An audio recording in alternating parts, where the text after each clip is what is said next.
इसे नियति की विडंबना ही कहेंगे कि महाभारत की गाथा का एक महत्वपूर्ण और अमर पात्र होने के बावजूद अश्वत्थामा सदा उपेक्षित रहा है।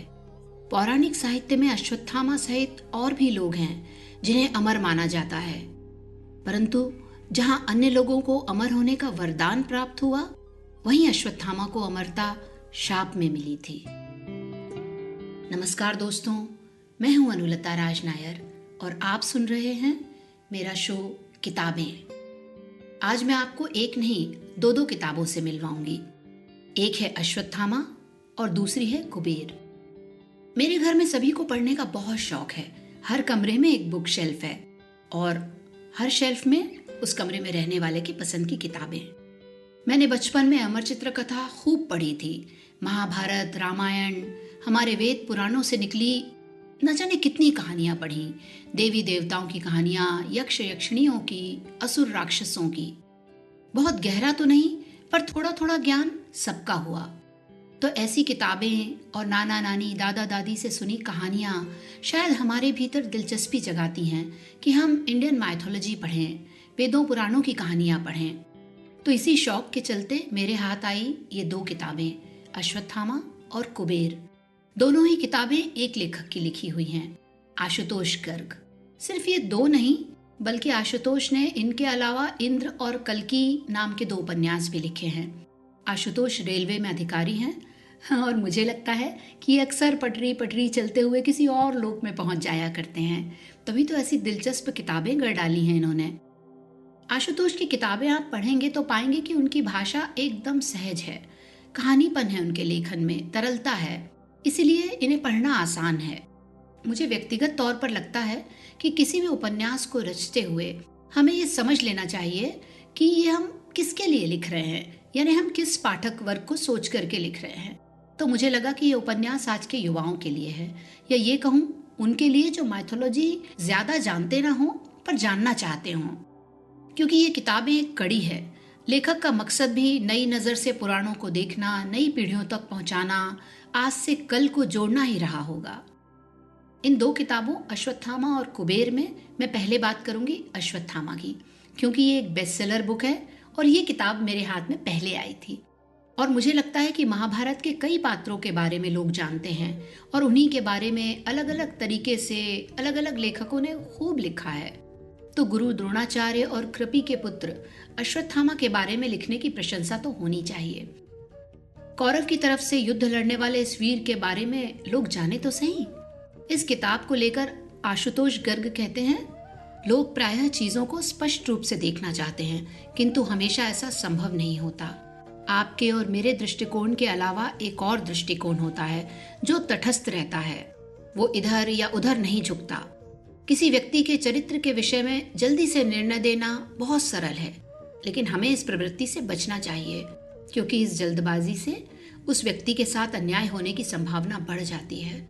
मैं जानता हूं कि अश्वत्थामा के बारे में लोगों की आम धारणा कैसी है। यदि ये उपन्यास अश्वत्थामा के विषय में आपके किसी पूर्वाग्रह को चुनौती देता है या आपको उसके विषय में दोबारा सोचने पर विवश करता है, तो मैं इसे अपनी रचनात्मक सफलता समझूंगा। कितनी अच्छी बात कही है लेखक ने। मुझे लगता है जब आप इस किताब को पढ़ेंगे तो शायद जानेंगे कि पूर्वाग्रहों को चुनौती दे रही है ये किताब। अश्वत्थामा और कुबेर दोनों उपन्यास मंजूर प्रकाशन से आए हैं। मैं इस किताब के बारे में कुछ और कहूँ उससे बेहतर है कि मैं इस किताब की शुरुआत में कुछ नामचीन लोगों ने प्रशंसाएं लिखी हैं। तो मैं पढ़ती हूँ डॉक्टर कुमार विश्वास, जो कवि और राजनेता है, उन्होंने क्या कहा।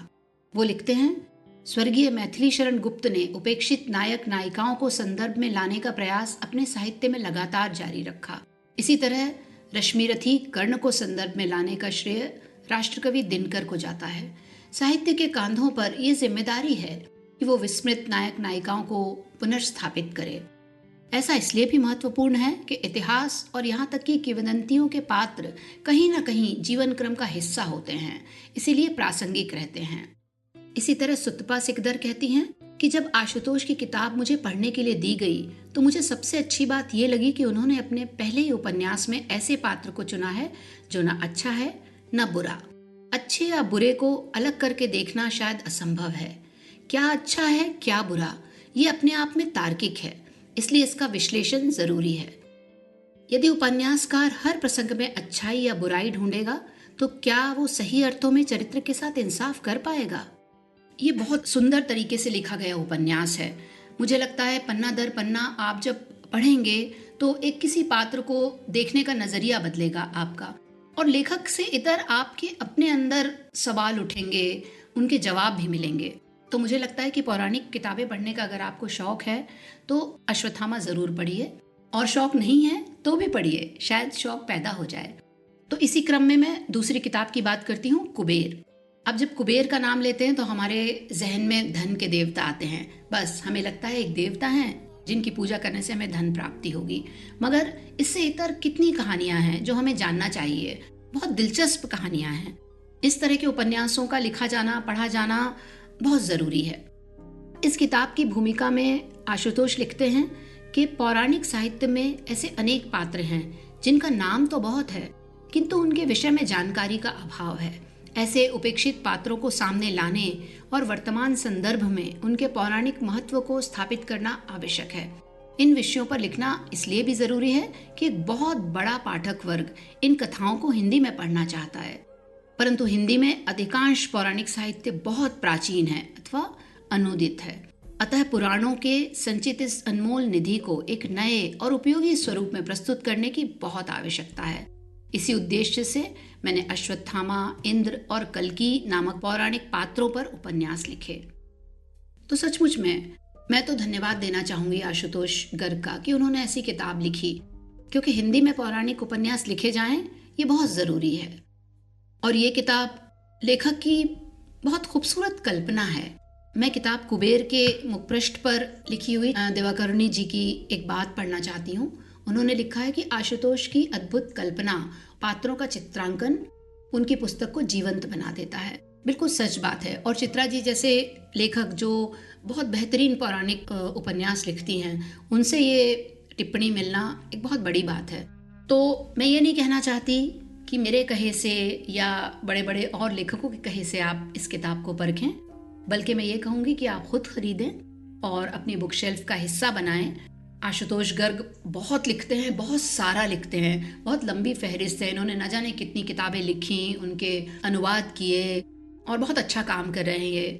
तो मैं बहुत सारी शुभकामनाएं देना चाहती हूँ और आप सबसे गुजारिश है कि अश्वत्थामा और कुबेर पढ़ें और अपने फीडबैक दें। मैं अनुलता राजनायर अब आपसे विदा लेती हूँ। फिर मिलूंगी किसी नई किताब के पन्ने पलटते हुए, शायद इतिहास से, शायद पुराणों से, या आजकल का कोई प्यारा सा उपन्यास, कौन जाने, या कोई नज्म की किताब हो, गजल हो। जो हाथ लगा वो आप तक लेकर आऊंगी। सुनते रहिए मेरा शो किताबें।